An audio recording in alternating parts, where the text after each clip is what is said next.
In this video, I'm going to be upgrading the clutch and brake levers in my CFMOTO 300NK. Now I've got some new aluminum adjustable levers. Now these are slightly shorter. They're anodized aluminum. You can get these in different colors. And they're adjustable, which means I can bring them in or out, away from the bar, wherever I want. Let's go ahead and get this upgrade on and get this bike back on the road. We're going to be doing the clutch lever first. You can slide this little protective cover back, and you'll see you have a Phillips head screw right there.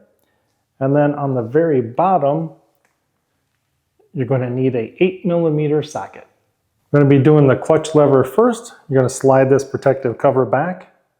We have a Phillips screw on the top, so you're going to need a Phillips screwdriver. And then right there on the bottom, you're going to need an 8mm socket. We're going to go ahead and remove that screw.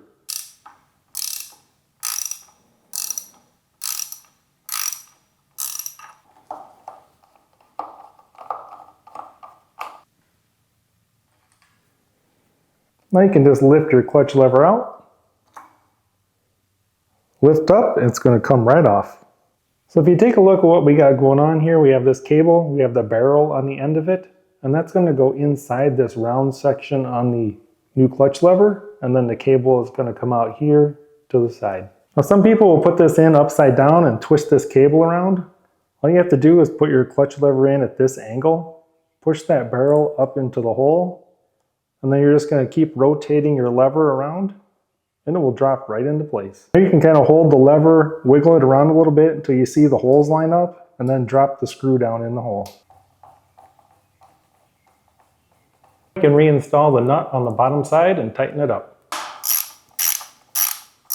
Slide the protective cover back in place. There's the clutch lever all installed. Now we can go ahead and do the brake lever. Just need a 10mm open end wrench on the top, 10mm socket on the bottom, and go ahead and loosen it up and take the bolt out. And this is what the factory lever looks like. There's no cables, no hoses or anything on this side. Just going to slide the new lever in place, look down from the top, line up your bolt, and start threading it back in. Now go ahead and put our nut on the bottom side back on and tighten it up.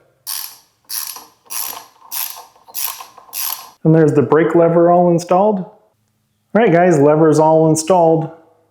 How do they look? And that's all there is to it, guys. The new levers are on. It only takes about 20 minutes to replace both of them.